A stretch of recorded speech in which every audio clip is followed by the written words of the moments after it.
Start பண்ணிடலாங்க. கிறிஸ்தியேசுவுக்குள் அன்பாய் அழைக்கப்பட்ட அன்புக்குரிய சகோதர சகோதரிகளே, நம்முடைய பிதாவாகிய தேவனாலும் ஆண்டவராக இயேசு கிறிஸ்துவினாலும் நமக்கு கிருபையும் சமாதானமும் வருவதாக என்ற வாழ்த்துகளோடு தேவனுடைய பெரிதான கிருபையினாலே இந்த நாளிலே நாம் சகோதர சகோதரிகளாக ஒரு குடும்பமாக இந்த இடத்திலே கூடி தேவனுடைய மகத்துவமுள்ள வார்த்தைகளை நாம் தியானிக்கிறதற்கு அவர் கொடுத்த கிருபைகளுக்காக அவருடைய நேசகுமாரும் நம்முடைய இரட்சகருமாகிய ஆண்டவராக இயேசு கிறிஸ்துடைய நாமத்திலே துதி கன மகிமை எல்லாமே எடுத்துக்கொண்டு இன்றைய நாள் வேத பாடத்திற்குள் நம்ம கடந்து போகலாம். இன்றைய நாள் வேத பாடத்திற்கான தலைப்பாக என்ன பண்ணிக்கலாம் அப்படின்னா, கவனத்தை ஈர்க்கும் கேள்விகள் அப்படிங்கிற தலைப்பின் கீழே நம்ம பார்க்க போகிறோம். ஆனால் சப்ஜெக்டுடைய தலைப்பு இது இல்லை, கவனத்தை ஈர்க்கும் கேள்விகள் அப்படிங்கிறதுல நம்முடைய மூத்த சகோதரர் பிரதர் ரசல் அவங்க reference number 5879 5879 5879 page number 107. Page number வந்து ரொம்ப முக்கியம். பேஜ் நம்பர் வந்து வேறு மாறும்போது நிறைய கண்டென்ட் மாற இருக்குது. ஆனால் தலைப்பு அதே தான் இருக்கும், ஆனால் கண்டென்ட் மாறும். ஆனால் இப்போ அதனால் நம்ம பேஜ் நம்பர் 107 அப்படிங்கிறத நம்ம மெமரியில் வச்சுருக்கலாம், அல்லது ஏதாவது ஒன்று எழுதி வச்சுக்கலாம்.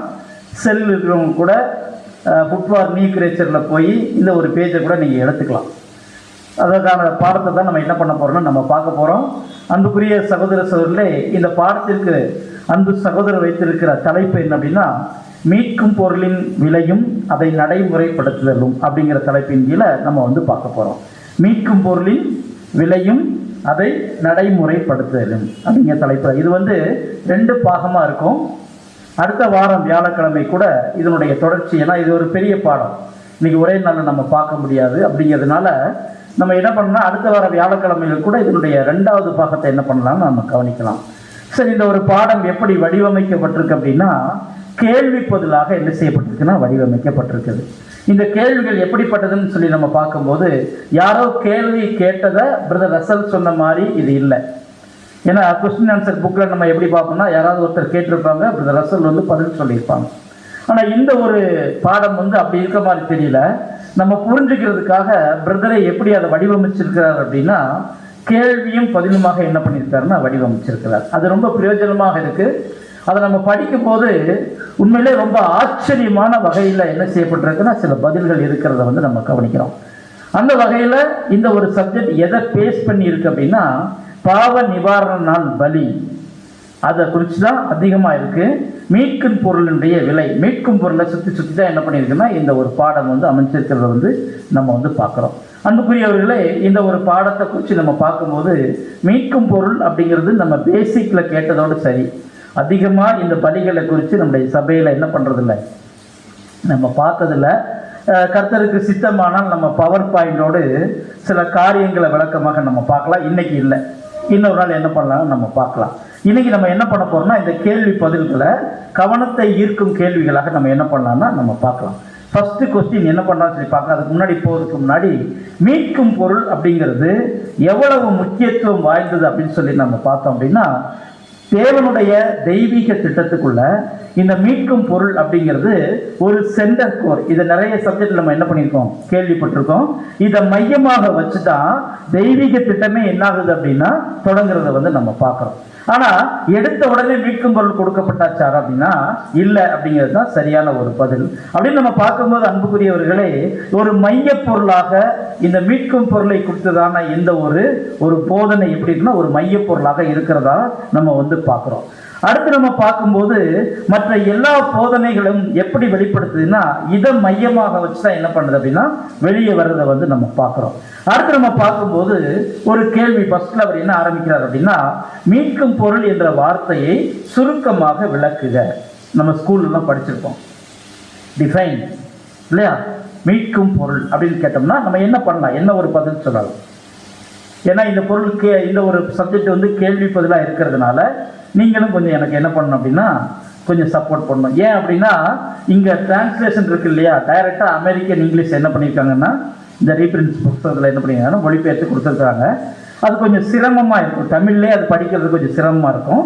அதை நம்ம எப்படி பண்ணலாம் அப்படின்னா ஒரு சப்ஜெக்ட் வைஸாக என்ன பண்ணிக்கலாம்னா நம்ம பார்க்கலாம். இப்போ கேள்வி என்ன அப்படின்னா, மீட்கும் பொருள் அப்படிங்கிற வார்த்தையினுடைய சுருக்கமான பொருள் நம்ம கேட்ட பேசிக்கில் கேட்டுப்போம் இல்லையா, கொஞ்சம் மெமரியில் கொண்டு வந்து அது என்ன பண்ணாலும் பதில் சொல்லலாம். விலைக்கிரயமாக அல்லது ஈட்டு கிரயமாக என்ன பண்றதுன்னா கொடுக்கிறது. அதுக்கு பேர் தான் என்ன பேர் அப்படின்னா மீட்கும் பொருள். இதை கிரீக்க வார்த்தையில் சொல்லலாம் அப்படின்னா எப்படி சொல்லலாம் அப்படின்னா ஆன்டி லூட்ரா, சரிநிகர், சமான விலை. அதை இங்கிலீஷில் எப்படி சொல்லணும்னா ஈக்குவல் கரஸ்பாண்டிங் பிரைஸ் அல்லது மீட்கும் பொருள். இப்படி என்ன பண்ணலாம்னா சொல்லலாம். இந்த மீட்கும் பொருள் அப்படிங்கிறது நம்மளா உருவாக்குனது இல்லை. மீட்கும் பொருள் அப்படிங்கிற வார்த்தை வந்து பைபிள் வசனத்திலிருந்து என்ன செய்யப்பட்டிருக்குன்னா அது கொடுக்கப்பட்டிருக்கிறதா நம்ம பார்க்குறோம். இதுக்கு பிரதர் ரசல் அவங்க என்ன விளக்கம் கொடுத்துருக்காங்க அப்படின்னா, அதாவது காவலில் வைக்கப்பட்டிருக்கிற அல்லது சிறைப்பிடித்து வைக்கப்பட்டிருக்கிற அல்லது ஒரு மனிதனையோ ஒரு பொருளையோ மீட்கிறதுக்காக அல்லது ஒரு சொத்தையோ மீட்கிறதுக்காக தேவையாக கொடுக்கக்கூடிய ஒரு பணம் அல்லது ஒரு கருணை தொகை தான் என்னது அப்படின்னா மீட்கும் பொருள். புரிஞ்சுதா? அதாவது ஒருத்தர் வந்து சிறையில் இருக்கிறார், அவரை மீட்டு கொண்டு வரணும் அப்படின்னா அவருக்கான அபராத தொகையை அவர் என்ன பண்ணி ஆகணும், கெட்டணும். அவருக்கு திராணி இல்லை அப்படின்னா யாரோ ஒருத்தர் கொடுத்து என்ன செய்யப்படலாம், அதை மீட்கப்படலாம். இப்படி மீட்கிறதுக்காக கொடுக்கக்கூடிய பொருள் தான் மீட்கும் பொருள் அப்படிங்கிறது தான் அதுக்கு சரியான விலை. இது எல்லாம் கேள்விப்பட்டதான பிரதர், இதுக்கு தனியாக ஒரு நாள் வியாழக்கிழமை கூட்டி வச்சு இதை ஒரு சப்ஜெக்டாக எடுக்கலாமா அப்படின்னா இதை பேஸ் பண்ணி தான் அடுத்தடுத்த கொஸ்டின் என்னாகுது அப்படின்னா வரும். நிறைய ரகசியங்கள் இதில் என்ன பண்ண போகுதுன்னா வெளிப்படுத்தப்படும். ஏன் அப்படின்னு சொல்லி நம்ம பார்த்தோம்னா அன்புக்குரியவர்களே, மீட்கும் பொருள் அப்படிங்கிறது ஒரு சின்ன விஷயமே இல்லை. இது 3 பேர் சம்பந்தப்பட்ட விஷயம். ஃபர்ஸ்ட் பிதாவாகிய தேவன், அடுத்து நம்முடைய ஆண்டவராகிய இயேசு கிறிஸ்து, அடுத்து பார்த்தீங்கன்னா ஆதாம் இல்லையா? இந்த 3 பேரை சம்பந்தப்படுத்தின விஷயம் தான் என்னன்னு சொல்லி நம்ம பார்த்தோம்னா இந்த மீட்கும் பொருள் அப்படிங்கிறத நம்ம பார்க்கிறோம். உதாரணத்துக்கு பார்த்தோம் அப்படின்னா நம்முடைய பிதாவாகிய தேவன் ஆதாமை என்ன பண்ணார் அப்படின்னா ஏதேன் தோட்டத்தில் படைச்சு அவருக்கு என்ன பண்ணாருன்னா ஒரு கட்டளையை கொடுத்திருந்தார். அந்த கட்டளைக்கு கீழ்ப்படிந்தா உனக்கு ஜீவன் இல்லையா? அதன் அடிப்படையில் கட்டளைக்கு கீழ்ப்படியாம ஆதாம் என்ன பண்ணிட்டாருன்னா தனக்கு கொடுத்த நித்திய ஜீவனை என்ன பண்ணிட்டார், அடகு வச்சுட்டார் இல்லையா? ஜீவனை என்ன பண்ணிட்டாருன்னா இழந்துட்டார். இந்த இழந்த ஜீவனை அடகு வைத்த தொகையை என்ன பண்ண இப்போ கெட்டுனா இப்போ என்ன பண்ணிடலாம், திருப்பி அவருக்கு அந்த இழந்ததை என்ன பண்ணிடலாம்னா கொடுத்துடலாம். இப்போ அந்த தொகையை இழந்த தொகையை கட்டுறதுக்கு ஆதாமுக்கு என்ன இல்லை அப்படின்னா என்ன இல்லை, அவருக்கு தகுதியை என்ன பண்ணிட்டாருன்னா இழந்துட்டார். பாவத்துக்குள்ள போனதுனால அந்த நீதி என்ன பண்ணுச்சுன்னா அதை கட்ட விடாதபடிக்கு என்ன பண்ணிச்சுன்னா தடை பண்ணிருச்சு. இப்போ என்ன பண்ணணும்னா இன்னொருத்தர் தான் என்ன பண்ணி ஆகணும், அதை கொடுத்தாகணும். இன்னொருத்தர் கொடுக்கணும் அப்படின்னா அவரை மாதிரியே பரிபூர்ணமாக இருந்த ஒருத்தரால் தான் என்ன பண்ண முடியும், அதை செலுத்த முடியும். இதுதான் தேவனுடைய நீதி சொல்லுது. ஒரு தராசுல 2 பக்கம் வச்சு பார்த்தா ஆதாம் இன்னொரு ஆதாம், வேற யாருனாலும் என்ன பண்ண முடியாது, அதை செலுத்த முடியாது. ஒரு மிருகத்தினுடைய பலியோ அல்லது பரிபூர்ண மனிதனுடைய இன்னொருத்தர் மனிதனுடைய பலியோ ஆதாமின் சந்ததியில வந்த பலியோ என்ன பண்ண முடியாது, அதை ஈட்டுக்கிரயமாக கொடுக்க முடியாததுனால நம்முடைய ஆண்டவராக இயேசு கிறிஸ்து என்ன பண்ணாருன்னா அதை ஈட்டுக்கிரயமாக அங்க கொடுத்தாருன்னு சொல்லி நம்ம அந்த பரிசுத்த ரத்தத்தினால ஆதாம் இழந்து போன அந்த ஜீவன் யாருக்கு கிடைச்சது, இப்போ யாருக்கு கிடைக்க போகுது, மனுக்குலத்துக்கு என்ன ஆகுதுன்னா அது கிடைக்க போகுதுன்னு சொல்லி நம்ம பார்க்கிறோம். இதுதான் முதல் கேள்வி. இந்த மீட்கும் பொருளுக்கான விளக்கம் இதுதான். அடுத்து என்ன கேள்வி கேட்குறாங்க அப்படின்னா கேள்வி நம்பர் 2 என்னன்னா தகுதி அல்லது புண்ணியம் அப்படிங்கிற வார்த்தைக்கான அர்த்தம் என்ன அப்படின்னு சொல்லி சுருக்கமான ஒரு பொருள் என்னன்னு பார்க்கலாம். புண்ணியம் இதை செலுத்துறதுக்கான தகுதி 2 ஒன்று தான். இதுக்கான விளக்கம் என்னன்னு சொல்லி பிரதர் கேட்குறார்.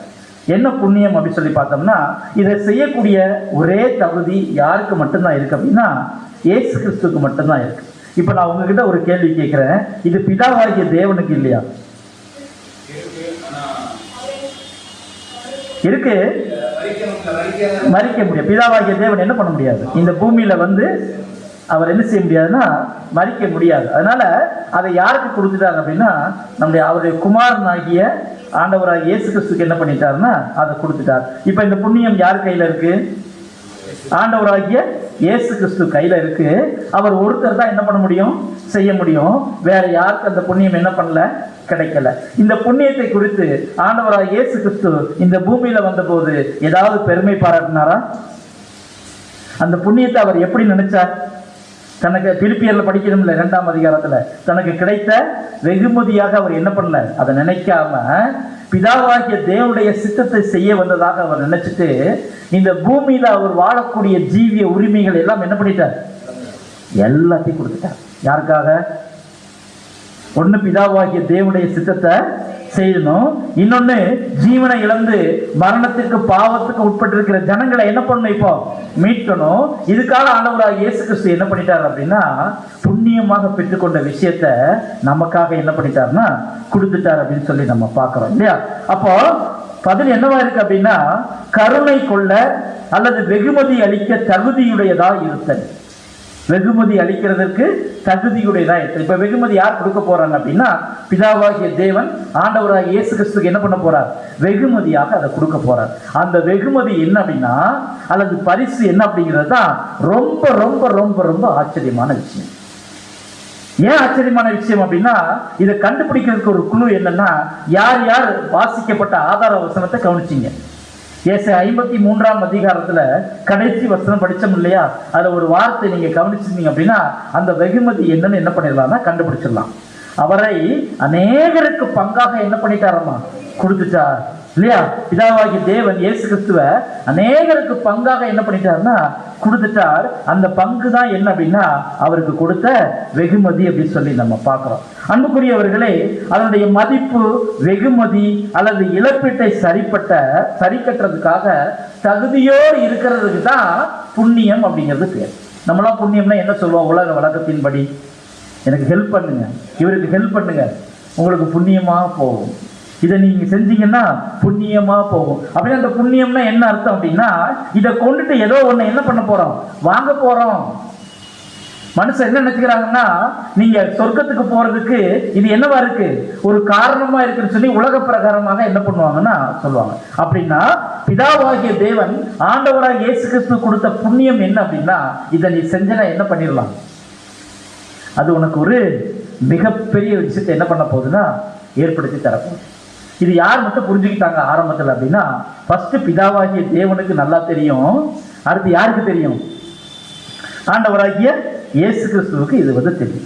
இப்ப ரெண்டு பேருக்கு மட்டும்தான் தெரியும். ரெண்டு பேருக்கு தெரிஞ்சதுலையுமே வெரி ஃபர்ஸ்ட் யாருக்கு மட்டும்தான் இந்த பிளான் வந்து ரொம்ப தெரியும் அப்படின்னா, பிதாவாகிய தேவனுக்கு மட்டும்தான் தெரியும். ஏன்னா உலக தோற்றத்துக்கு முன்னே என்ன பண்ணியாச்சு, அடிக்கப்பட்ட ஆட்டுக்குட்டி. அப்ப அந்த ஒரு பிளானே யார் தான் முதல்ல தெரிஞ்சிருக்காங்க அப்படின்னா, பிதாவாகிய தேவன் மட்டும்தான், அவருக்கு மட்டும்தான் தெரியும். சரி, எப்ப ஆண்டவராகிய இயேசு கிறிஸ்துக்கு தெரியும் அப்படிங்கிறத பின்னாடி என்ன பண்ண போறோம், சில கேள்விகள்ல பதிலாக என்ன பண்ண போறோம்னா நம்ம பார்க்க போறோம். அன்புக்குரியவர்களே, சில கேள்விகள் இருக்கு. அந்த கேள்விகள் எப்படி இருக்கும் அப்படின்னா சின்ன சின்ன கேள்விகளா இருக்கும். சேமிப்பு அப்படின்னா என்ன, டெபாசிட், ஆண்டவராகிய இயேசு கிறிஸ்து தன்னுடைய ஜீவனை எப்படி டெபாசிட் பண்ணார் அப்படின்ற ஒரு கேள்வி கூட அங்க இருக்கிறத வந்து நம்ம பார்க்கிறோம். அது எப்படி இருக்கும் அப்படின்னா, ஆண்டவராகிய இயேசு கிறிஸ்து அந்த ஒரு டெபாசிட் என்பதை, அதாவது சேர்த்து வைக்கப்பட்ட எந்த பொருளையும் அது குறிக்கிறது. அது பாதுகாக்கும்படி பிறர் வசம் ஒப்படைத்தவைகளை என்ன பண்ணுதுன்னா குறிக்குது. இப்ப நம்ம கூட பேங்க்ல போய் டெபாசிட் பண்றோம், அது எப்படி இருக்கு, ரொம்ப சேஃப், நம்மளை தவிர யாரும் என்ன பண்ண முடியாது, எடுக்க முடியாது. ஆனா நம்ம டெபாசிட் பண்ணிருக்கிற விஷயத்த வட்டியோட நம்ம என்ன பண்ணிக்கலாம், பெற்றுக்கொள்ளக்கூடிய உரிமை நமக்கு என்ன பண்ணிருக்குன்னா இருக்கு. அந்த பேங்க் மாதிரி யார் இருக்கிறதுனா பிதாவாகிய தேவன், பரலோகம் அப்படின்னு எடுத்துக்கலாம். இப்ப இங்க ஆண்டவராகிய இயேசு கிறிஸ்து தன்னுடைய மீட்கும் பொருளை என்ன பண்ணிருக்காரு அப்படின்னா டெபாசிட் பண்ணி என்ன பண்ணிருக்காருன்னா வச்சிருக்காரு. அது எப்ப டெபாசிட் பண்ணார், எந்த சூழ்நிலையில பண்ணினார், அதனுடைய வெகுமதி கிடைக்க போதில்லை, உலகத்துக்கு கிடைக்கக்கூடிய அந்த வெகுமதி இருக்கு இல்லையா, அது எப்ப கிடைக்கும், உடனே கிடைச்சிருச்சா அல்லது பின்னாடி கிடைக்க போதா, அதனுடைய நிழல் என்ன அப்படிங்கிறத பின்னாடி வர்ற கேள்விகளை நம்ம என்ன பண்ணலாம்னா நம்ம பார்க்கலாம். அன்புக்குரியவர்களை, அடுத்த கேள்வி நம்ம பார்க்கும்போது, பாவ நிவாரண நாள் பலி, அதாவது பாவ நிவாரண பலி என்ற வார்த்தையை சுருக்கமாக விளக்குக அப்படின்னு சொல்லி ஒரு கேள்வி. பாவ நிவாரண பலி இருக்கு இல்லையா, அட்வோன்மெண்ட் டே அப்படிங்கிற ஒரு டேல இஸ்ரேல் ஜனங்கள் செலுத்தின அந்த ஒரு பலி, அன்னைக்கு என்னென்ன பலி கொடுப்பாங்க, காளை மற்றும் வெள்ளாட்டு விட கர்த்தருக்கென்று செலுத்தப்பட்ட அந்த ஒரு ஆட்டினுடைய பலி, வெள்ளாட்டினுடைய பலி, ரெண்டு பலி இல்லையா. சரி, யாருக்காக அந்த பலி செலுத்தப்படும், இளங்காலை பலி யாருக்காக அப்படின்னா பிரதான ஆசாரியனுக்காகவும் அவனுடைய குடும்பத்துக்காகவும் என்ன பண்ணப்படும், அது செலுத்தப்படும் இல்லையா. அதான் நம்ம பார்க்கிறோம். அதாவது பாவத்தை ஈடு செய்வதற்கு, பாவத்தின் நிபந்தனைகளை பூர்த்தி செய்வதற்கு, நல்லா கவனிச்சுங்க, பாவத்தை ஈடு செய்வதற்கு, பாவத்தின் நிபந்தனையை பூர்த்தி செய்வதற்கு. நிபந்தனை என்னது, பாவத்தின் நிபந்தனை என்னது, பாவம் செய்தால் உனக்கு தண்டனை. அந்த தண்டனை என்ன பண்ண இப்போ பூர்த்தி செய்வதற்கு பாவத்தின் பொறுத்து, அந்த பாவத்தின் நிமித்தமாக அல்லது பாவத்தின் பொருட்டு செலுத்தப்பட்ட ஒரு பலியே என்னன்னு சொல்லி நம்ம பார்த்தோம் அப்படின்னா பாவ நிவாரண பலி. அது செலுத்தப்பட்டாச்சு அப்படின்னா தற்காலிகமாக அவருடைய பாவம் என்ன செய்யப்படும்? நீக்கப்படும். ஒரு வருஷத்துக்கு என்ன பண்ணப்படும்? அந்த ஜனங்களுடைய பாவம் நீக்கப்படும். இப்போ பிரதான ஆசாரியன் ஆரோன் முதல்ல இளங்காலை என்ன பண்ணுவார்? எங்க வச்சு வெட்டுவார்? பலிபீடத்து பக்கத்துல வச்சு என்ன பண்ணுவார்னா வெட்டுவார் இல்லையா? வெட்டி அதனுடைய ரத்தத்தை எடுத்துட்டு நேர ஒரு திரையை தாண்டி, முதல்ல தண்ணீர் தொட்டி இருக்கும், அந்த தண்ணீர் தொட்டியை தாண்டி அந்த திரையை தாண்டி பரிசுத்த ஸ்தலத்துக்குள்ள என்ன பண்ணுவார்னா பிரவேசிப்பார் இல்லையா? இப்ப யாருக்காக இந்த பலி செலுத்தப்படுதுன்னா, நிழல்ல பிரதான ஆசாரியனுக்கும் அவருடைய குடும்பத்துக்காரருக்கும் என்ன செய்யப்படுதுன்னா இந்த இளங்காலை பலி என்ன செய்யப்படுதுன்னா செலுத்தப்படுகிறத நம்ம பார்க்கிறோம் அன்புக்குரியவர்களே. இதனுடைய ரத்தம் எங்க வர போகும் அப்படின்னா மகா பரிசுத்த ஸ்தலத்துல போய் உடன்படிக்கை பெட்டிக்கு முன்னாடி கிழக்கு திசைக்கு எதிராக நின்று அவர் என்ன பண்ணுவார்னா அந்த உடன்படிக்கை பெட்டியில அந்த ரத்தத்தை செலுத்தி அதை தெளிக்கும் போது அந்த இளங்காலையுடைய பலி என்ன செய்யப்படும்னா நிழலாக பூர்த்தி செய்யப்படும். சரி, இதோட பாவ நிவாரண பலி நின்றுச்சு அப்படின்னா இல்ல, அது எப்படி நிறைவேறும் அப்படின்னா இன்னும் கர்த்தருடைய ஆடாகிய வெள்ளாட்டுக்கடாவினுடைய பலி என்ன ஆகல, இன்னும் நிறைவேறல. இதனுடைய பலி என்ன ஆகுதுன்னா அங்கு அந்த வெள்ளாட்டுக்கடாவினுடைய பலி என்ன செய்யப்படுது? வெட்டப்பட்டு அதே பலிபீடத்துல திருப்பி அதனுடைய ரத்தத்தை எடுத்து பிரதான ஆசாரியன் எங்க கொண்டு போவார் அப்படின்னா அதே மாதிரி என்ன பண்ணுவார்? அந்த ஒரு பலியை செலுத்துறத நம்ம பார்க்கிறோம். இப்ப நம்ம பார்க்கும்போது இது பாவ நிவாரண பலி அப்படிங்கிற வார்த்தைக்கு என்னவா இருக்கு அப்படின்னா ஒரு முக்கியத்துவப்படுத்துகிற ஒரு அர்த்தமாக இருக்குன்னு சொல்லி நம்ம பார்க்கிறோம். இப்ப நம்ம என்ன கவனிக்கலாம்னா, இப்படி இளங்காலை பலி செலுத்தப்பட்டது, இதனுடைய பொருள் யார் அப்படின்னா நம்முடைய ஆண்டவராகிய இயேசு கிறிஸ்து தான் அந்த இளங்காலை. அந்த இளங்காலை ஆகிய ஆண்டவராகிய இயேசு கிறிஸ்துடைய புண்ணியம் அப்படிங்கிறதுடைய அர்த்தம் என்ன அப்படின்னு சொல்லி கேள்வி கேட்டிருக்கார். அவருக்கு கொடுக்கப்பட்ட அந்த தகுதி, அவர் பெற்றிருக்கிற அந்த புண்ணியம் அப்படிங்கிறதுடைய அர்த்தம் என்ன அப்படிங்க பார்க்கும்போது, புண்ணியம் அப்படிங்கிறத ஒரு காரியத்தை நம்ம என்ன பண்ணலாம்னா இப்ப கொஞ்சம் அதுக்குள்ள போய் நம்ம பார்க்கலாம். இப்ப புண்ணியம் அப்படிங்கிறத நம்ம ஆவிக்குரிய அர்த்தத்தில் நம்ம பார்க்கணும் அப்படின்னா ஒரு வசனம் நம்ம கைட் பண்ணும். என்ன வசனம் அப்படின்னா பிலிப்பியர் 4ஆம் அதிகாரம் 8ஆம் வசனம் எடுத்து படிக்கலாம். பிலிப்பியர் 4ஆம் அதிகாரம் 8ஆம் வசனம். பிலிப்பியர் 4ஆம் அதிகாரம் 8ஆம் வசனம். கடைசியாக சகோதரரே, உண்மை உள்ளவள் எவைகளோ, நல்லா கவனிச்சுங்க, நிறைய வரும் இதுல. உண்மை உள்ளவைகள் எவைகளோ, ஒழுக்கம் உள்ளவள் எவைகளோ, ஒழுக்கம் உள்ளவைகள் எவைகளோ, நீதி உள்ளவைகள் எவைகளோ, நீதி உள்ளவைகள் எவைகளோ, கற்புள்ளவைகள் எவைகளோ, கற்புள்ளவைகள் எவைகளோ, அன்புள்ளவைகள் எவைகளோ, அன்புள்ளவைகள் எவைகளோ, நற்கீர்த்தி உள்ளவைகள் எவைகளோ, நற்கீர்த்தி உள்ளவைகள் எவைகளோ, புண்ணியம் எதுவோ, புண்ணியம் எதுவோ, புகழ் எதுவோ, புகழ் எதுவோ, அவைகளையே சிந்தித்து. மொத்தம் எத்தனை ஐட்டம் இருக்குன்னா 8 இல்லையா? இதுல புண்ணியத்தையும் என்ன பண்ணிட்டார்? சேர்த்துக்கிட்டா.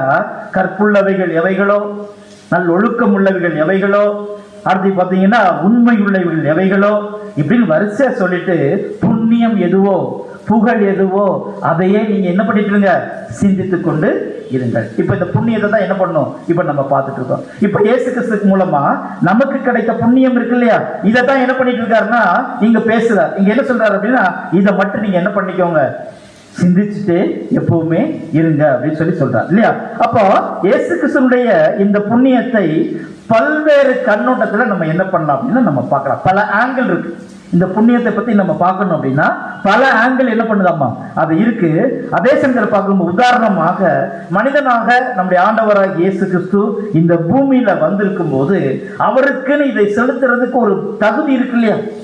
மீட்கும் பொருளை செலுத்துறதுக்குன்னு ஒரு தகுதி வேணும். தகுதி இல்லாதவங்க என்ன பண்ண முடியாது, இந்த மீட்கும் பொருளை செலுத்தவே முடியாது. ஏன்னா அங்க ஆதாம் பூர்ணராக இருந்த போது, பூர்ண மனிதனாக இருந்த போது அங்க பாவம் பண்ணார்.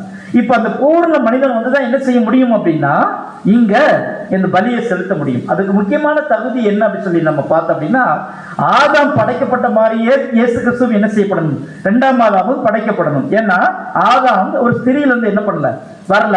அப்படின்னா இயேசு கிறிஸ்து ஒரு ஸ்திரீலிருந்து வந்தாலுமே அது பிதாவாகிய தேவனால் என்ன செய்யப்பட்டவர், உண்டாக்கப்பட்டவர். இதுக்கு வசனம் இருக்கு.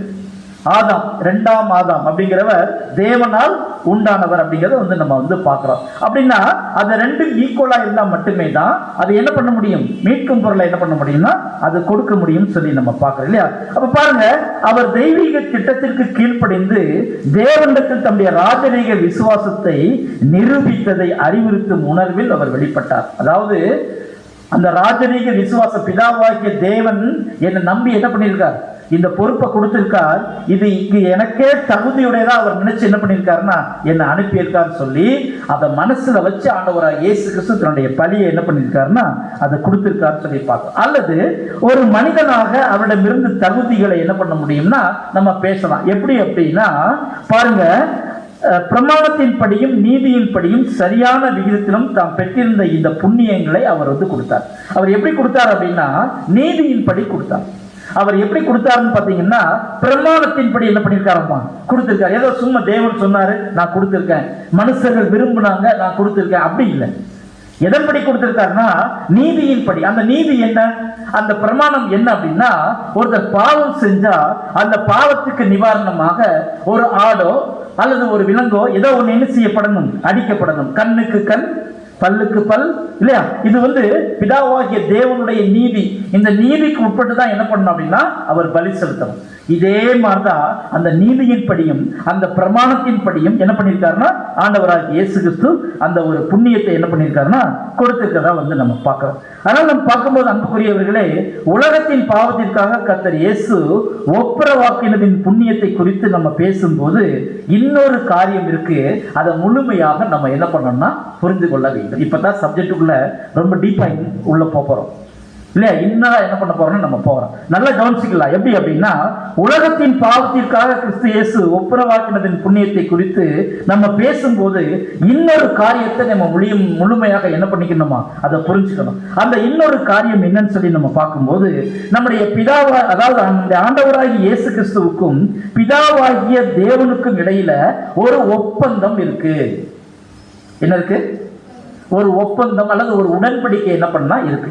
அந்த உடன்படிக்கை என்ன பண்ண அப்படின்னா முதல்ல அவர் இங்க வந்து மனுஷனா வந்து நிறைவேற்றணும் அப்படின்னா ஃபர்ஸ்ட் பாயிண்ட் அவர் என்ன செய்யணும் அப்படின்னா அவருடைய மனுஷீக ஜீவ உரிமைகளை இந்த பூமியில அவர் விட்டு ஆகணும். இல்ல அப்படின்னா என்ன பண்ண முடியாது, அது ஈக்குவலா மீட்கும் பொருளை என்ன பண்ண முடியாது, கொடுக்க முடியாது. அப்போ மாம்சத்தில் வந்த கர்த்தர் இயேசு அவருக்குன்னு ஒரு வாழ்க்கையும் பிதாவாகிய தேவனுக்கென்று அந்த பிரமாணத்தை நிறைவேற்றுவதற்கான ஒரு வாழ்க்கையும் என்ன பண்ணல, வாழல. முழுக்க முழுக்க எப்படிதான் அவர் வாழ்ந்திருக்காரு அப்படின்னா பிரமாணத்திற்காக, நீதிக்காக, மனுஷீக உரிமையை என்ன பண்ணியிருக்கார், விட்டு கொடுத்திருக்கார். அதைத்தான் நம்ம கிட்டையும் எதிர்பார்க்கிறார். ஒருவன் என்னை பின்பற்றி வர விரும்பினால் தன்னைத்தான் வெறுத்து அப்படிங்கிறது இருக்கு இல்லையா. இதுதான் இந்த பூமியில நம்ம விட்டு கொடுக்க வேண்டிய விஷயம். இதை செய்யாம நம்ம என்னதான் இயேசு கிறிஸ்துவ பின்பற்றி போனாலும் அதுல என்ன இல்லை, சிலுவையவே எடுத்துக்கிட்டாலும் டெய்லி நம்ம பாட அனுபவிச்சாலும் நமக்கு என்ன இல்லை அப்படின்னா எந்தவித மேன்மையும் கிடையாது, மகிமையும் கிடையாது. சரீரத்தில் போய் என்ன பண்ண முடியாது, சேரவே முடியாது. அப்படின்னா முதல்ல என்ன பண்ணணும் அப்படின்னா நமக்கான பாடம் நம்மளை நாம என்ன பண்ணியாகணும், வெறித்தாகணும். இப்ப ஆண்டவராக இயேசு கிறிஸ்து செய்து கொண்ட ஒப்பந்தத்தின் படி அவர் என்ன பண்றார் அப்படின்னா முதல்ல மனுஷீக ஜீவ உரிமைகள் என்ன பண்றார், அவர் விட்டு கொடுக்கிறார் சொல்லி நம்ம பார்க்க. அதாவது தன் மனித சுவாபத்தை அவர் என்ன பண்ணிட்டார், கையளிச்சிட்டார், கொடுத்துட்டார். எனக்கு வேண்டாம் அப்படின்னு சொல்லி என்ன பண்ணிருக்காருன்னா கொடுத்துருக்காரு சொல்லி நம்ம பார்க்கலாம். அப்ப பார்க்கும்போது அன்புக்குரிய சகோதர சகோதரர்களே, இவ்வாறு ஒரு மனிதனாக அவரது ஜீவன் அவரிடமிருந்து எடுக்கப்படுவதற்கு அனுமதிக்கணும். என்னுடைய ஜீவன் என்னிடத்திலிருந்து எடுக்கப்படுவதற்கு யார் தான் எடுக்கிறார், இப்போ பிதாவாகிய தேவன் எடுக்கும் போது நான் அனுமதிக்கணும் இல்லையா. இப்ப பாருங்க, ஆண்டவராகிய இயேசு கிறிஸ்து ஒரு இடத்துல என்னுடைய ஜீவனை எடுத்துக்கொள்ளவும் என்னுடைய ஜீவனை கொடுக்கிறதுக்கும் எனக்கு என்ன இருக்கு, அதிகாரம் இருக்கு. அந்த அதிகாரத்தை பிதாவாகிய தேவனத்துல நான் என்ன பண்ணியிருக்கிறேன், வாங்கியிருக்கேன்னு சொல்றார். அப்படி வாங்கி இருந்தாலும் கூட பிதாவாகிய தேவன் அந்த தன்னுடைய குமாரனுடைய ஜீவனை எடுக்கிறதுக்கு இவர் என்ன பண்ணணும், அனுமதிக்கணும் இல்லையா. இதை வந்து முக்கியமான ஒரு காரியமாக நம்ம வந்து பார்க்கிறோம் இல்லையா. அவரது ஜீவன் அவரிடத்திலிருந்து எடுக்கப்படுவதற்கு அனுமதித்து மரண பரியந்தம் முழுமையான கீழ்ப்படிதலை சிலுவையில் மரிப்பதன் மூலம், ரொம்ப முக்கியமான பாயிண்ட். ஏதோ ஞானஸ்தானம் எடுத்து அவருடைய தேவன் சொன்ன வேலையை, அதாவது சீசர்களை சாட்சியாக என்ன பண்ணுமா, சீசர்களை கட்டி கொடுக்கணும் இல்லையா? அப்ப அதெல்லாம் நிறைவேற்றி முடிச்சாலும் கூட அவருக்கு முன்பாக இருந்த மிகப்பெரிய விஷயமே என்னன்னா, சிலுவை வரையிலுமே தன்னுடைய முழுமையான அந்த நீதியின் பாதையை, பிதாவாகிய தேவனுக்கு கீழ்ப்படிந்திருக்கிற அந்த விஷயத்தை முழு பூர்ணமாக நிரூபித்து என்ன பண்ணி ஆகணும், காண்பிச்சே ஆகணும். இது முக்கியமான ஒரு பாயிண்ட். கேள்வி என்ன கேட்டிருக்கோம் அப்படின்னா, இயேசு கிறிஸ்துடைய புண்ணியம் என்ன, அதனுடைய அர்த்தம் என்னங்கிறதுக்கு இத்தனை விளக்கத்தை பிரதர் என்ன பண்ணாருன்னா கொடுத்துருக்கார். இப்போ இப்படி சிலுவை வரை கீழ்ப்படிதலை காண்பிச்சு தன்னை நிரூபிப்பதற்கு பிதாவின் சித்தத்துக்கு கீழ்ப்படிந்து தம் ராஜரீக விசுவாசத்தை நிரூபித்தது தேவன் அவருக்கு கொடுத்த புண்ணியத்தை அவர் என்ன பண்ணி காமிச்சிருக்கார், இந்த உலகத்துல நிரூபிச்சு காமிச்சிருக்கார். அன்புக்குரியவர், அடுத்து இயேசு கிறிஸ்துவுடைய புண்ணியத்தை குறித்து நாம் பேசும்போது, அவர் அடைந்த புண்ணியத்தின் நிமித்தமாக பிதா தன் குமாரனுக்கு என்ன பண்ணியிருக்கார் அப்படின்னா, மரித்தோரிலிருந்து எழும்பும்படியாக என்ன பண்ணியிருக்கார், மிகப்பெரிய ஒரு சாக்கியத்தை என்ன பண்ணியிருக்காருன்னு கொடுத்தார். இந்த பூமியில முதல் மரித்தோரிலிருந்து எழுந்தது யார் தான்? எத்தனையோ பேர் அதுக்கு முன்னாடி பாருங்க, பழைய ஏற்பாட்டு ஸ்திரீகள் சாக கொடுத்தவங்க திரும்ப பெற்றிருக்கிறாங்க. ஆனா அவங்க திரும்ப என்ன பண்ணிட்டாங்க, மறிச்சிட்டாங்க இல்லையா? ஆனா இங்க நம்ம கவனிக்கும் போது அன்புக்குரியவர்களே, முதல் பிதாவாகிய தேவன் தன்னுடைய குமாரனை உயிரோட எழுப்பும்படியாக ஒரு கிருபை எழுப்பினால் பெற்றிருக்காரு அப்படின்னா, அந்த புண்ணியத்தின் மூலமாக என்ன பண்ணியிருக்காராமா, பெற்றுக்கொண்டிருக்காருன்னு சொல்லி நம்ம பார்க்க இல்லையா? அடுத்து நம்ம பார்க்கும்போது, பிதா தன்னுடைய குமாரனை மரித்தோரிலிருந்து எழுப்பி என்ன பண்ணியிருக்காரு தெரியுமா? எழுப்புனது மட்டும் இல்ல, மிகப்பெரிய ஒரு வெகுமதி அவர் கொடுத்திருக்கார். அந்த வெகுமதி என்ன அப்படின்னா, என்றென்றைக்கும் ஜீவனோடு இருக்கிற ஒரு உரிமை இல்லையா? அப்ப இதுக்கு முன்னாடி ஆண்டவராக இயேசு கிறிஸ்து அந்த நிலைமையில இல்லையா அப்படின்னா இல்ல. ஏன்னா தூத நிலைமை எப்படி இருக்கும்னா, மறிக்கக்கூடிய நிலைமையில தான் இருக்கு. எந்த சூழ்நிலை வந்தாலும் என்ன பண்ணலாம். ஏன்னா இப்ப நம்ம கெட்டு போன தேவதூதர்களை குறித்து நம்ம பார்க்கிறோம். அவங்க எப்படிதான் இருக்கிறாங்க, மறிக்கலாம், ஒரு தண்டனைக்குள்ள என்ன பண்ணலாம், போலாம். ஆனா இப்படி இவருக்கு கொடுத்த வெகுமதி என்னன்னா, என்றென்றைக்குமே ஜீவனோடு இருக்கக்கூடிய ஒரு வெகுமதி என்ன பண்ணியிருக்காருன்னா தேவன் அவருக்கு கொடுத்திருக்காரு சொல்லி நம்ம பார்க்கிறோம் இல்லையா? அடுத்து நம்ம பார்க்கும்போது, இயேசுவின் இந்த தகுதி அல்லது புண்ணியத்திற்கு தேவன் அளித்த வெகுமதியானது மற்றவர்களுக்கு கொடுக்கும்படி ஒரு குறிப்பிட்ட தொகையாக அவருக்கு கொடுத்தார். அது இயேசு கிறிஸ்துக்கு மட்டுமில்ல, இயேசு கிறிஸ்து யாருக்கெல்லாம் அதை கொடுக்கிறாரோ அவங்களும் என்ன பண்ணிக்கலாம், பெற்று. அப்படின்னா பிதாவாகிய தேவன் இயேசு கிறிஸ்து கொடுத்த வெகுமதி யாரோ ஒருத்தருக்கு கொடுக்கிற மாதிரி இல்லை. அப்ப பிதாவாகிய தேவனுடைய அன்பை நம்ம பார்க்கலாம், கொஞ்சம் சிந்திச்சு பார்க்கலாம். இயேசு கிறிஸ்து தன்னுடைய புண்ணியத்தை செலவழித்ததின் காரணமாக அவருக்கு வெகுமதி ஃபர்ஸ்ட் உயிரோட எழுப்பக்கூடிய அந்த ஒரு பாக்கியம், அடுத்து என்றென்றைக்குமே அழியாமல் இருக்கக்கூடிய ஒரு பாக்கியம். அது மட்டும் இல்ல, அவர் மூலமாக யாரெல்லாம் அவரை விசுவாசித்து வராங்களோ அவங்களுக்கு இந்த ஒரு காரியம் என்னதுன்னா கொடுக்கும். வசனத்தில் நீங்க படிக்கலாம், எபிரேயர் 1ஆம் அதிகாரம் 3ஆம் வசனம் படிக்கலாம்.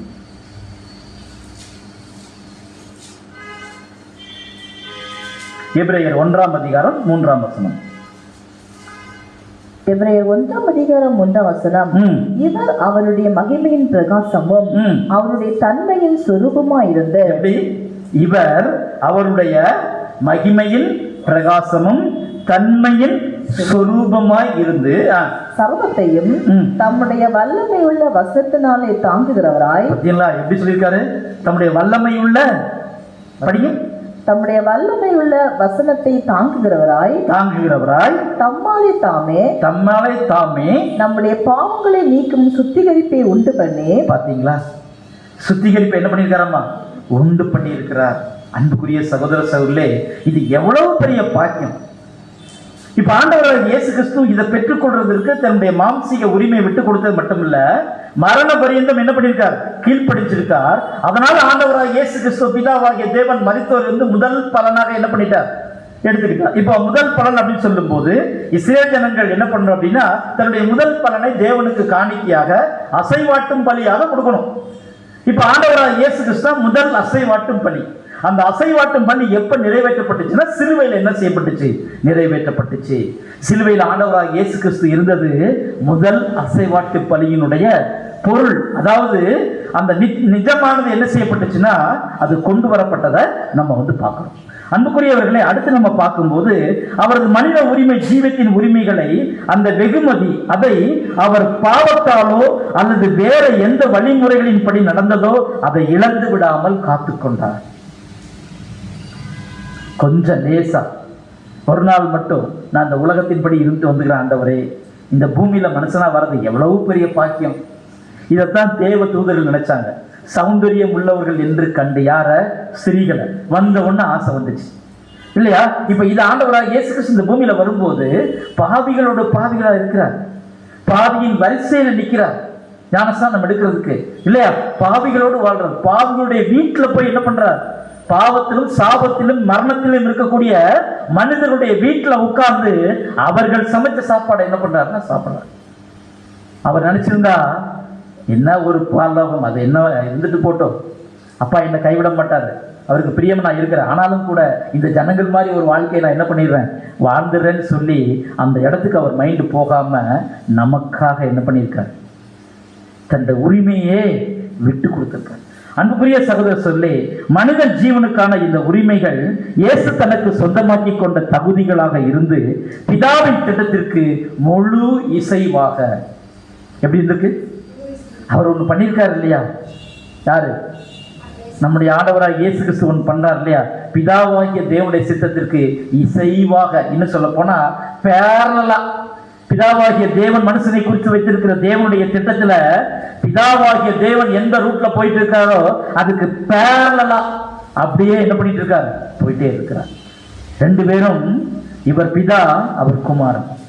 அவர்களிருந்து ஒப்பந்தம் பண்ணிட்டு வந்திருக்கிறார். என்னுடைய காரியமாக யார் போவார்கள் அப்படி கேட்கும்போது என்னை அனுப்பும், நான் போகிறேன்னு சொல்லி ஆண்டவராக இயேசு கிறிஸ்து ஒப்பந்தம் பண்ணிட்டு இந்த பூமியில வந்து இந்த பாவ உலகத்துல இல்லையா பாருங்க, இப்படி இல்லாம பிதாவாகிய தேவனுடைய சித்தத்தை செய்வதற்கு அதுக்கு ஈக்குவலா என்ன பண்ணிட்டே இருக்கிறார்? அந்த தெய்வீக திட்டத்துக்கு ஈக்குவலா அவர் என்ன பண்ணிட்டு இருக்காரு? போயிட்டு இருக்காரு அப்படின்னு சொல்லி நம்ம பார்க்கிறோம்.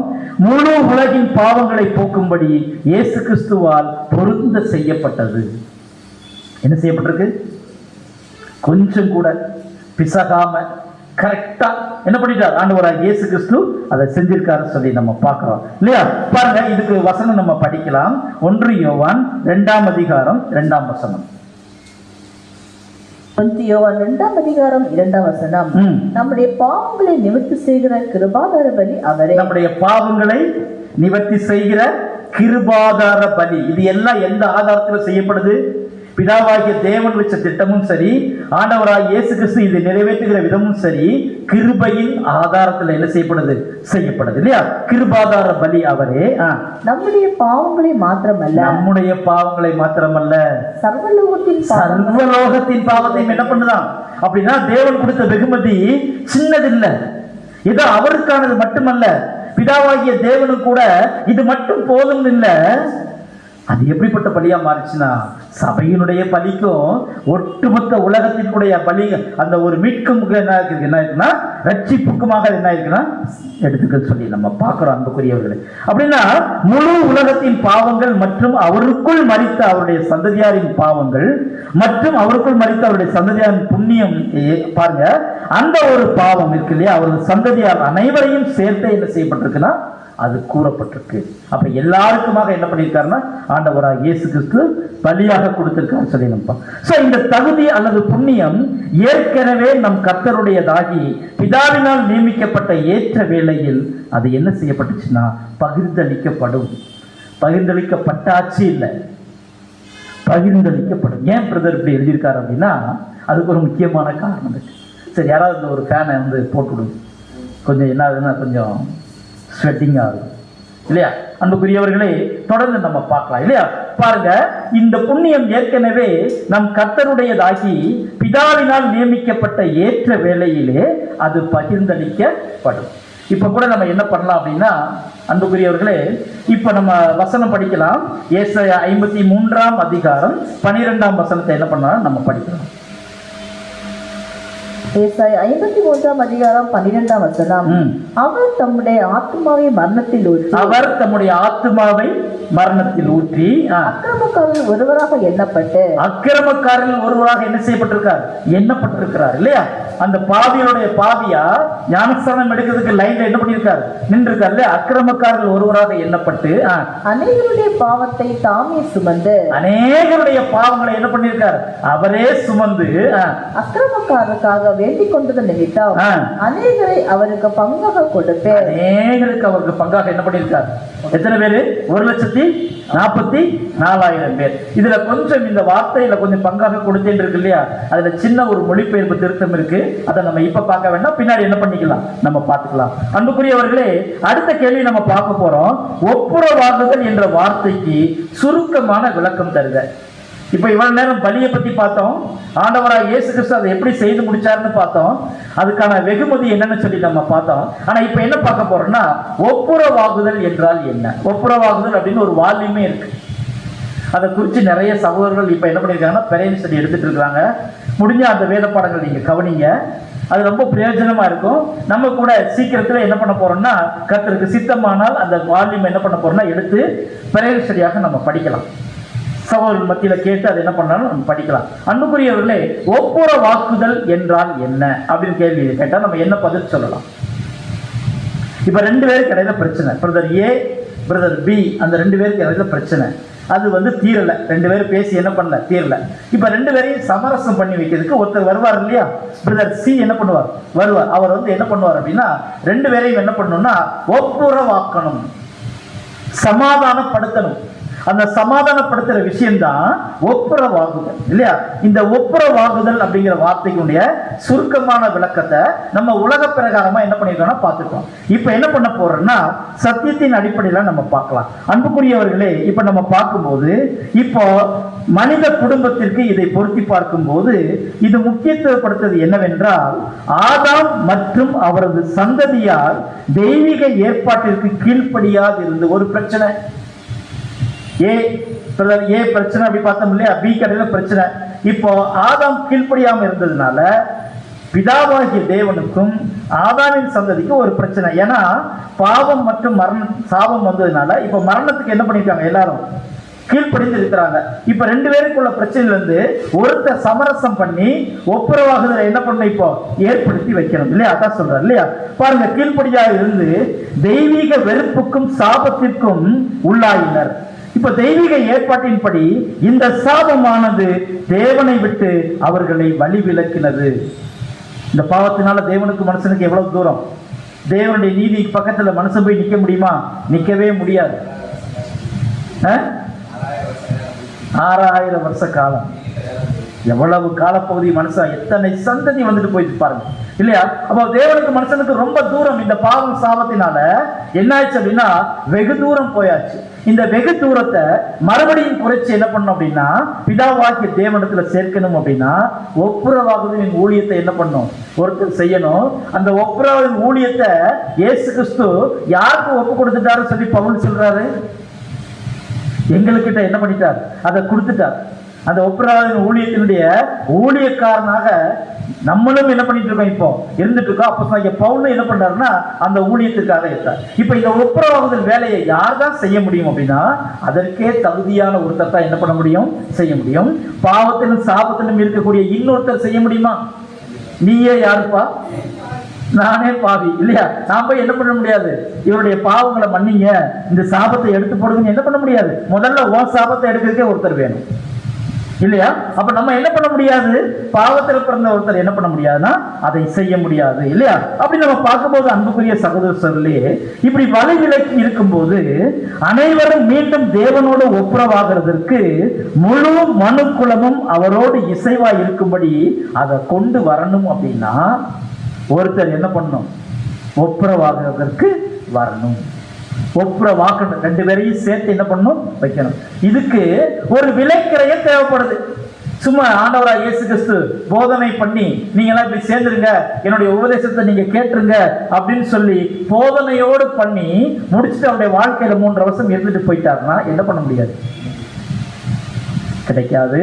அதுக்கு என்ன பண்ணி ஆகணும், தன்னுடைய விலை மதிப்பற்ற ஜீவனை என்ன பண்ணி ஆகணும், ரத்தத்தை இந்த பூமியில அவர் சிந்தி ஆகணும். அன்புக்குரியவர்களே, அப்படி நம்ம பார்க்கும்போது ஒப்புரவாகுதலின் பணி என்று நம்ம கூறும்போது இது ஏற்படுத்தியிருக்கும் காரியங்களால் நிறைவேற்றப்படும். அதாவது இந்த ஒப்புரவாகுதலின் பணி நம்முடைய கர்த்தராகிய இயேசு கிறிஸ்துவால் நம் முதல் வருகையின் போது துவங்கப்பட்டது. அவருடைய முதல் வருகையின் போது என்ன செய்யப்பட்டுச்சாமோ அது துவங்கப்பட்டுச்சு. அப்படின்னா முதல் 4000 வருஷம் என்ன இல்லை, அந்த பணியை செய்யறதுக்கான தகுதி இந்த பூமியில யாருமே என்ன செய்யப்படல, பெற்றுக்கொள்ளப்படல. இன்னைக்கு உலகத்துல நிறைய பேர், அநேக கர்த்தாக்கள் இருக்காங்க இல்லையா, நிறைய மதங்கள் பின்பற்றி போறவங்க இல்லையா, சில பேரை புனிதராக்கிட்டாங்க, சில பேர் ஜீவ சமாதி அடைஞ்சிட்டாங்கன்னு நினைக்கிறாங்க, சில பேர் இன்னும் உயிரோட இருக்கிறத நினைச்சுக்கிட்டாங்க இல்லையா. இப்படி இருக்கிறவங்க கூட என்ன பண்ண முடியாது, இந்த வேலையை தேவனத்துல கேட்டு என்ன பண்ண முடியாதுன்னா செய்ய முடியாது. அதுக்கு ஒரே ஒரு காரணம் என்ன அப்படின்னா, பிதாவாகிய தேவனை குறித்து இவங்க யாருக்குமே தெரியாது.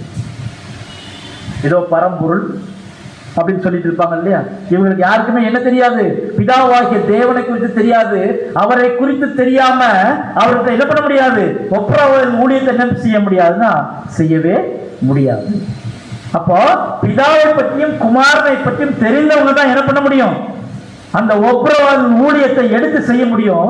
அதுக்கு முன்னாடி ஆண்டவராக இயேசு கிறிஸ்து இந்த ஒப்புரவாகுதலை இந்த பூமியில வந்து நிறைவேற்றி ஆகணும். அன்புக்குரியவர்களே, அப்படி நம்ம பார்க்கும்போது இந்த ஒரு ஆண்டவராக இயேசு கிறிஸ்து முதலாம் வருகையில வந்து இதை செய்யும் போது, முதலாவதாக சபையில் ஆரம்பித்து அதன் ஏற்பாடுகள் சென்றடையும் வரை அது விரிவுபடுத்தப்படும். ஊழியம், இந்த ஒப்புரவாகும் ஊழியம் என்ன செய்யப்படும், ஆண்டவராக இயேசு கிறிஸ்து ஆரம்பிக்கிறார். ஆனா சபையானது செஞ்சு முடிக்கிற வரை இந்த ஒப்புரவாகுதலின் ஊழியம் என்ன பண்ணப்படுமா, கொஞ்சம் கொஞ்சம் கொஞ்சமா விரிவடையும். அது எப்படி விரிவடையும் அப்படின்னா, ஒரு கடலுடைய ஆழப்பகுதியில ஒரு அலை தோன்றுதுன்னு வைங்களேன். அந்த அலை தோன்றி அது வெளியே கரையில சேரும் வரை எப்படி சேரும், அது அப்படியே என்லார்ஜ் ஆகி ஆகி ஆகி ஆகி கடலுடைய கரை வந்து அடிச்சு என்ன பண்ணிடும் அப்படின்னா திருப்பி ரிட்டர்ன் ஆகும். இதே மாதிரி அந்த ஒப்புரவாதலின் ஊழியம் ஆண்டவராய் இயேசு கிறிஸ்து மூலமா ஏற்படுத்தப்பட்டு அப்போஸ்தலர் மூலியமாக முன்மொழியப்பட்டு அப்படியே என்ன செய்யப்படுதுன்னா, இன்னைக்கு இருக்கிற ஊழியக்காரர்கள், உண்மையான ஊழியக்காரர்கள் மூலமாக அது என்ன செய்யப்படுது, அது விரிவாக்கப்பட்டு கொண்டே இருக்குதுன்னு சொல்லி நம்ம பார்க்கிறோம். அடுத்து நம்ம பார்க்கும்போது அன்புக்குரியவர்களே, மனப்பூர்வமாக யார் யார் கீழ்ப்படுகிறாங்களோ அனைவருமே யெகோவா தேவனோடு கூட முழு இணக்கமாக்கும்படி திரும்ப கூட்டி சேர்க்க கூடும். எப்படி பிதாவாகி, அதாவது எப்படி கொடுத்திருக்காரு அப்படின்னா, இதோட மட்டுமில்ல, மனப்பூர்வமாக கீழ்ப்படிவோர் அனைவரையும் யெகோவா தேவனோடு முழு இணக்கமாக்கும்படி திரும்பவும் கூட்டி சேர்க்கும். அன்புக்குரியவர்களே, இதுல என்ன மாதிரி ஒரு விசேஷம் இருக்குன்னு சொல்லி நம்ம பார்க்கும்போது, எல்லாருக்கும் இல்லை, இதுல ரொம்ப ரொம்ப முக்கியமா இந்த இடத்துல நின்று இந்த பாயிண்ட்ல கவனிக்கணும். இந்த ஒரு ஒப்புரவாக்குதலின் ஊழியம் பிதாவாகிய தேவன் இயேசு கிறிஸ்து அவங்களுக்கு இருக்கிற அந்த தேவனுடைய தெய்வீக திட்டம், இத காதுல கேட்கறதுக்கே யாருக்கு பாக்கியம் இருக்கு? இத காதுல கேட்கறதே இந்த உலகத்துல பெரிய விஷயம் இல்லையா? இஸ்ரவேல் ஜனங்களுக்கு இதை பத்தி தெரியுமா? தேவன் வெளிப்படுத்தவே இல்லை. ஆபிரகாமின் பிள்ளைகளுக்கு என்ன பண்ணல, நீ என்னை வணங்கு இல்லையா, நான் தான் உங்கள் தேவன் மட்டும்தான் சொல்லியிருக்காரு தவிர, இயேசு கிறிஸ்துவை கொண்டு ஒப்புரவாதலின் ஊழியத்தை அவங்களுக்கு என்னைக்கு எங்க வெளிப்படுத்தியிருக்காரு? அவங்க கேட்கக்கூடிய காதுகளை அவங்களுக்கு என்ன பண்ணல இல்ல. இப்ப நம்ம கிட்ட கொடுத்துட்டார், இதை நம்முடைய காதுகள் கேட்டுருச்சு. இன்னும் சொல்ல போனா கிறிஸ்தவர்களுக்கு இது தெரியுமா? கிறிஸ்தவர்களுக்கே தெரியல. எத்தனை கோடி ஜனங்கள் எத்தனை வருஷமா பைபிள் வச்சு படிச்சாலும் கூட, ஈவன் இந்த சத்தியம் வெளிப்பட்ட பிறகும் கூட அவங்களுக்கு என்ன பண்ணப்படல, அவர்கள் காதுக்கு போய் சேருவதற்கு தேவன் அனுமதிக்கவே இல்லை. அன்புக்குரியவர்களே, உலகத்துக்கு, உலக ஜனங்களுக்கு வாய்ப்பே இல்லை. பிதாவாகிய தேவனுடைய நாமமே இன்னதென்று என்ன பண்ணப்படல, அறிவிக்கப்படவே இல்ல. அப்படி இருக்கும்போது இவ்வளவு பெரிய ஒரு வேலை இருக்கு, இதை செய்யறதுக்காக கடைசி காலத்தில் நம்ம நியமிக்கப்பட்டிருக்கோம். இயேசு கிறிஸ்துவின் பலியுடைய புண்ணியத்தினால இது நமக்கு கிடைச்சிருக்கு அப்படிங்கிறதே நம்முடைய காதுல கேட்கிறோம் பாருங்க. உண்மையிலே சொல்ல போனா, உலகத்தின் பாசையில சொல்ல போனா, இந்த பிறவியில நாம் அடைந்த பலன் அப்படிதான் சொல்ல முடியும். புண்ணியம் இல்லையா? நம்ம இதுக்காக இந்த புண்ணியத்தை பெறதற்கு தானியேல சொன்ன மாதிரி காத்திருந்து என்ன பண்ணிருக்கோம், ஒரு தாய் தகப்பன் வயிற்றுல மனுஷ உரிமை, அதாவது மனுஷ சரீரம் பெற்று ஸ்கூல்ல எல்லாம் போய் படிச்சு இல்லையா, ஒரு இடத்துல வேலை செஞ்சு நம்ம சரீரத்தை காப்பாற்றி அந்த சரீரத்தில் இருக்கக்கூடிய புது சிருஷ்டி என்ன பண்ணணும், இப்போ டெவலப் பண்ணணும் இல்லையா? இதெல்லாம் எதுக்கு அப்படின்னா, தெய்வீக திட்டத்துல இசைவாக இயேசு கிறிஸ்து எப்படி நடத்தி கொண்டு போறாரோ அதனுடைய இசைவுல நம்மளும் என்ன பண்ணணும், இப்போ கூட சேர்ந்து நடக்கிறதுக்காக தேவன் நமக்கு ஒரு புண்ணியத்தை என்ன பண்ணியிருக்கார், கொடுத்திருக்கார் சொல்லி நம்ம பார்க்கிறோம். என்ன கேள்வி கேட்டோம்? ஒப்புரவாகுதல் என்ற வார்த்தைக்கு சுருக்கமான பதில் என்ன பண்ணியிருக்கோம், இப்போ வந்து பார்த்தோம். இப்போ அடுத்த கேள்வி நம்ம ஏற்கனவே பார்த்தது தான். என்ன அப்படின்னா, ஒரு பரிபூர்ண மனித ஜீவி மீட்கும் பொருளின் விலைக்கிரயத்தை தர முடியுமா? அதாவது இவர் என்ன அர்த்தத்தில் கேட்கிறார் அப்படின்னா, உலகத்தினுடைய நீதிமான். உலகத்தில் பார்த்தீங்கன்னா ஒரு நல்லவர் இருக்காரு, ரொம்ப சூப்பரான ஆள். அவர் உலகத்தில் எந்த கெட்ட பழக்கமும் இல்லாம தான் உண்டு, தன் குடும்பம் உண்டு. அவர் வந்து மனைவிக்கோ பிள்ளைகளுக்கோ தன்னுடைய சொந்த குடும்பத்திற்கோ அல்லது சொந்த உறவுக்கோ அண்ணன் தம்பிக்கோ அக்கா தங்கச்சிக்கோ தன்னுடைய பிள்ளைகளுக்கோ பெற்ற அப்பா அம்மாவுக்கோ எந்த வகையிலும் மனப்பூர்வமாக தவறே செய்யாத ஒரு மனுஷன். நல்ல வேலை செய்கிறார், குடும்பத்தை காப்பாற்றுறார். அவருக்கு இந்த பூமியில யாரை கொண்டு இடைஞ்சலுமே கிடையாது. என்ன தேவன் அவருக்கு அவரை வெளிப்படுத்தல, அவ்வளவுதான். நல்ல மனுஷன், எந்த இடத்துலையும் உலகத்தின் நீதியை சரியா பேசுவார். இப்படி ஒரு மனுஷன் வச்சுக்கார்.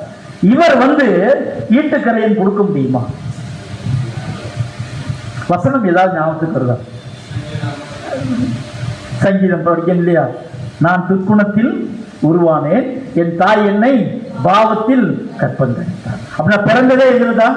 பாவத்துல தான். இந்த பாவத்துக்கு தானே மீட்கும் பொருள் கொடுக்கணும். அப்படின்னா உலகத்துல பிறந்த யாருமே என்ன பண்ண முடியாது, அந்த மீட்கும் பொருளை கொடுக்க முடியாது அப்படின்னு சொல்லி நம்ம பார்க்கலாம். இதுக்கு நம்முடைய மூத்த சார் கொடுத்திருக்கிற விளக்கம், முதல்ல தர முடியாது அப்படிங்கிறது என்ன பண்ணிட்டாரு, கிளியரா பதில் சொல்லிட்டு, தெய்வீக ஏற்பாட்டின்படி ஒப்பந்தம் விட்டு உடன்படிக்கை செய்தால் அன்றி ஒரு பரிபூர்ண மனிதனால் மீட்கும் பொருளின் விலைக்கரையத்தை தர முடியாது. அப்படின்னா என்ன அர்த்தம்? பிதாவாகிய தேவன் மூலமா தான் இது நடந்தாகணும். அவர் மூலமாக தான் ஒரு ஒப்பந்தம் என்ன பண்ணி ஆகணும், நிறைவேற்றி ஆகணும். அந்த நிறைவேற்ற பின்னாடி என்ன பண்ணி ஆகணும்னா அது உலகத்துல நடைமுறைப்படுத்தணும். அப்படிங்கிற போது நம்ம சொன்ன நல்ல மனுஷன் இருக்காருல்ல, அவருக்கும் இதுக்கு என்ன இல்லை, சம்பந்தமே கிடையாது அப்படின்னு சொல்லி நம்ம பார்க்கிறோம். அடுத்து நம்ம பார்க்கும்போது அன்புக்குரியவர்களே, உலகில் ஒரு பரிபூர்ண ஜீவி ஒருவேளை இருந்ததாக வைத்துக் கொள்வோம். தெய்வீக ஏற்பாட்டின்படி சிறப்புரிமை பெற்றால் ஒழிய அவரால் தகப்பனாகிய ஆதாமுக்கு மீட்பராக முடியாது. ரொம்ப கிளியரா ஒரு தெய்வீக ஒப்பந்தம் இருந்தாகணும் இல்லையா? அப்ப பிதாவாகிய தேவனுக்கும் ஆண்டவராகிய இயேசு கிறிஸ்துவுக்கும் தெய்வீக ஒப்பந்தம் இருந்துச்சா இல்லையா? பரலோகத்தில் என்ன செய்யப்பட்டாச்சு, அது ஒப்பந்தம் போடப்பட்டாச்சு, அது பூமியில நிறைவேற்றப்பட்டது அப்படின்னு சொல்லி நம்ம பார்க்கிறோம். அன்புக்குரியவர்களே, தெய்வீக நீதிமன்றத்தினால அது தீர்மானிக்கப்படணுமா? பிதாவாகிய தேவனுடைய ஆதீனத்துல தூதர்களுக்கு முன்பாக ஆண்டவராகிய இயேசு கிறிஸ்து சொன்ன வார்த்தை அது. இப்படி நியமிக்கப்பட்டால் மட்டும்தான் மீட்கும் பொருளை என்ன செய்ய முடியும்னா கொடுக்க முடியுமே தவிர வேற எந்த வகையிலும் என்ன செய்ய முடியாதுன்னா கொடுக்க முடியாது அப்படின்னு சொல்லி நம்ம பார்க்க இல்லையா?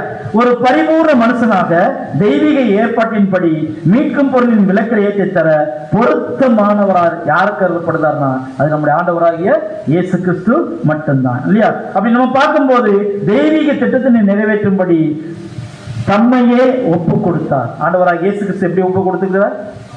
பிதாவாகிய தேவன் சொன்னாரா, எப்படியாவது நீ ஒருத்தன் தான், ஒன்றை தவிர யாருமே கிடையாது இல்லையா? இதை கேட்டுட்டு பிதாவாகிய தேவன் நம்ம கிட்ட இப்படி சொல்லிட்டாரு, நம்ம செஞ்சுதான் ஆகணும் அப்படிங்கிற நிர்பந்தத்துல செஞ்சாரா, தம்மைத்தாமே கொடுத்தார். தம்மைத்தான். உதாரணத்துக்கு நம்ம எடுத்துக்கலாம், நம்ம குடும்பம் ஒண்ணு இருக்கு இல்லையா? நம்ம குடும்பத்துல நமக்கு ஒரு பையன் இருக்கான். இந்த குடும்பத்தோடைய தகப்பன் என்ன பண்ணிட்டாரு அப்படின்னா, நல்லா உழைச்சி அந்த குடும்பத்தை என்ன பண்ணியிருக்காரு, உயர்த்தியிருக்காரு. தன்னுடைய பிள்ளைகளை நல்லா படிக்க வச்சு இல்லையா, அந்த பிள்ளைகளுடைய விருப்பம் எதுவோன்னு தெரிஞ்சு அவங்க கேட்டதெல்லாம் வாங்கி கொடுத்து அவங்க நல்லபடியா படிக்க வச்சு இல்லையா, நல்ல முன்னேற்றத்துக்கு கொண்டு வந்து இப்ப அந்த பிள்ளைகிட்ட அந்த தகப்பன் என்ன எதிர்பார்ப்பார்? அந்த பிள்ளைகிட்ட தகப்பன் என்ன எதிர்பார்ப்பார்?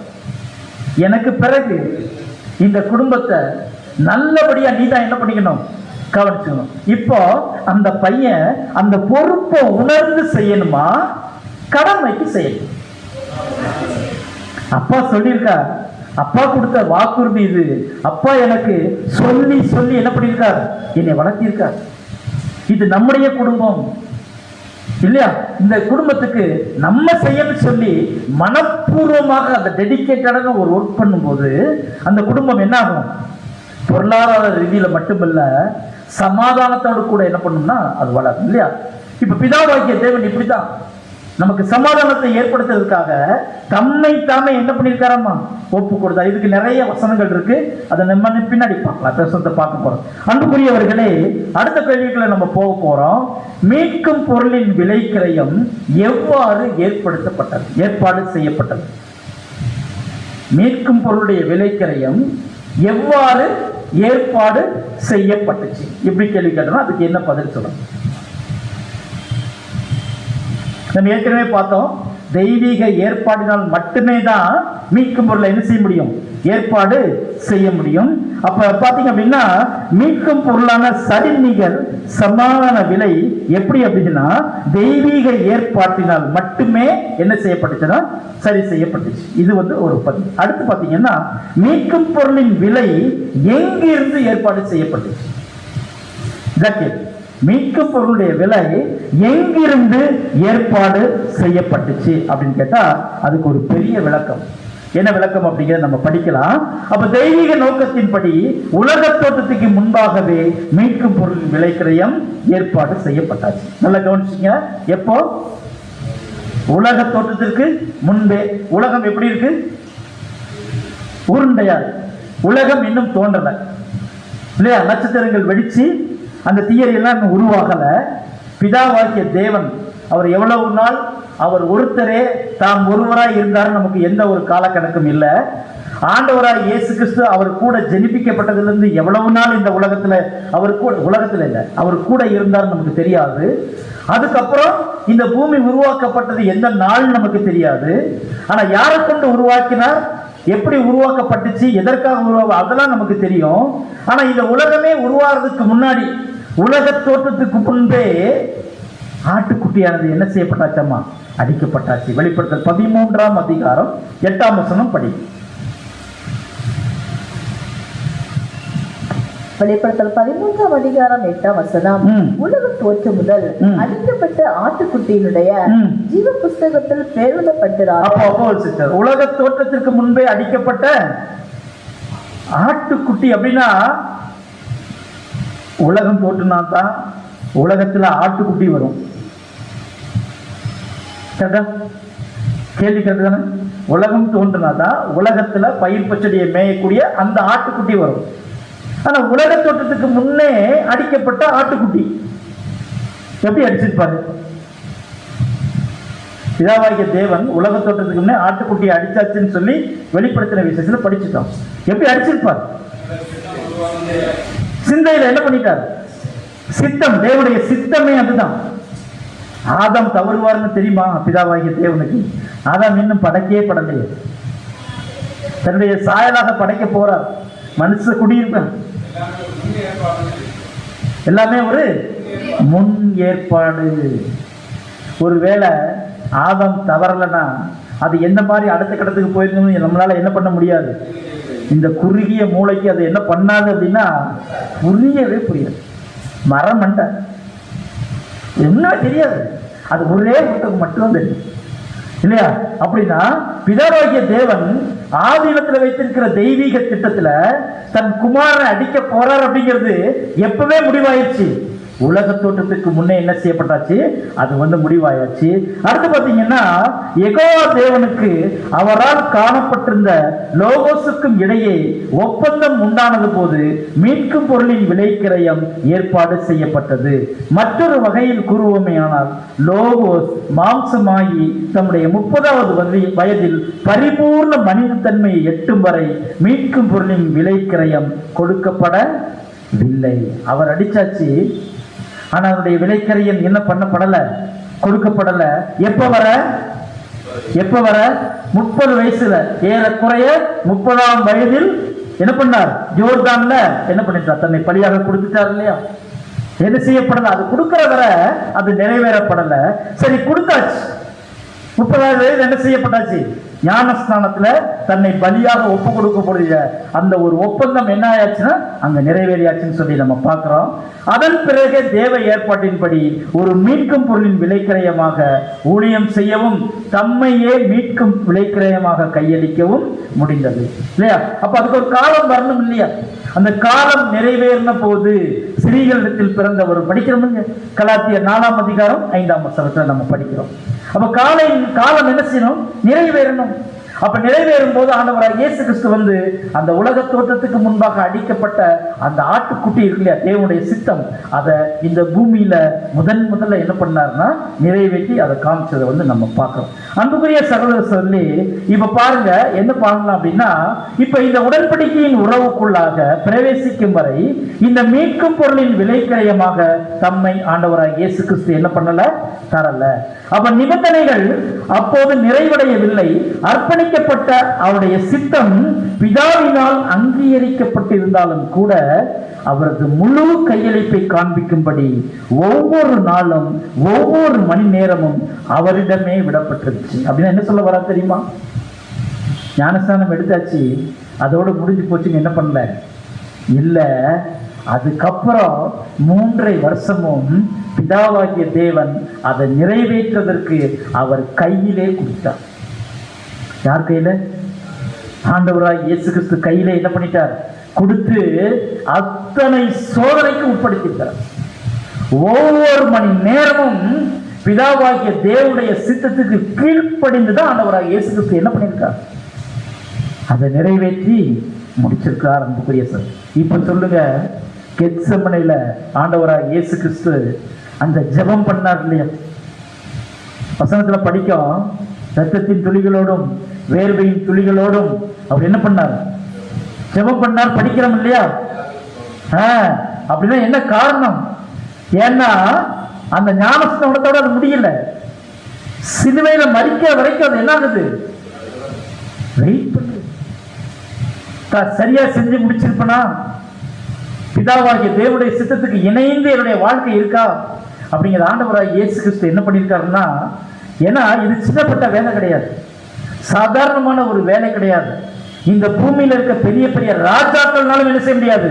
அதை நிறைவேற்றி முடிக்க முடியாது. எவ்வளவு பெரிய ஒழுக்க சீலரும் அதை செய்ய முடியாது. ஆண்டவராக இயேசு கிறிஸ்து மட்டும்தான் அதை பாவனையாக 30ஆம் வயசுல செய்து காமிச்சாச்சு. இனி 3.5 வருஷம் முடிவு வரை, மரணம் வரை அதை என்ன பண்ணி ஆகணும்? நிறைவேற்றி ஆகணும். அன்புக்குரியவர்களே, ஏன்னா அது அவரிடமே என்ன செய்யப்பட்டிருந்துச்சு? விடப்பட்டிருந்துச்சு. கல்வாரி சிலுவையில எல்லாம் முடிந்தது என்று கதறி அவர் உயிரிடும் போது அவரது பலி நிறைவுற்றது. என்ன செய்யப்பட்டுச்சா? அதுவரை ஏதாவது ஆண்டவர்கிட்ட பிழை இருக்குமா? ஏன்னா பிதாவாகிய தேவன் கைவிட்ட ஒரு நிலைமை. என் தேவனே, என் தேவனே, ஏன் என்னை கைவிட்டு? பதில் இல்ல. இப்ப அந்த நிலைமையில கூட பிதாவாகிய தேவனுடைய சித்தத்தை ஆண்டவராக இயேசு கிறிஸ்து செய்யறாரா? தன்னுடைய உடம்புல ஒரு சொட்டு ரத்தம் கூட இல்லாம உயிர் நீக்கப்படும் போது கூட, பிதாவாகிய தேவன் ஆண்டவராக இயேசு கிறிஸ்துவின் ஜீவனை எடுக்கும் போதும் கூட எல்லாம் முடிந்ததுன்னு சொல்லி இந்த பூமியில வந்து எல்லா காரியத்தையும் நிறைவேற்றிட்டு ஆண்டவராக இயேசு கிறிஸ்து தன்னுடைய ஜீவனை கல்வாரி சிலுவையில விடும்போது அந்த பலி என்ன செய்யப்பட்டுச்சான்? நிறைவேறப்பட்டுச்சுன்னு சொல்லி நம்ம பார்க்கிறோம் இல்லையா? அன்புக்குரியவர்களே, அப்படி மீட்கும் பொருளின் விலையை அவர் இவ்வாறு நிறைவேற்றி முடித்தார்னு சொல்லி நம்ம பார்க்கிறோம். அதாவது மீட்கும் பொருளின் விலை கிரயத்தை முழுமையாக கொடுத்துட்டார்.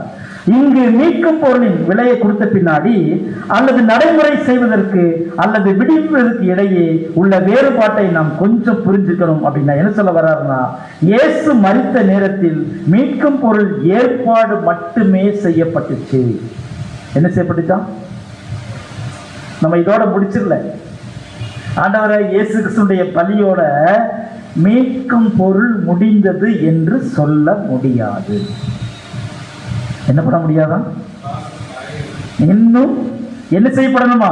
ப்ராசஸ், பெரிய ப்ராசஸ் இருக்கான்.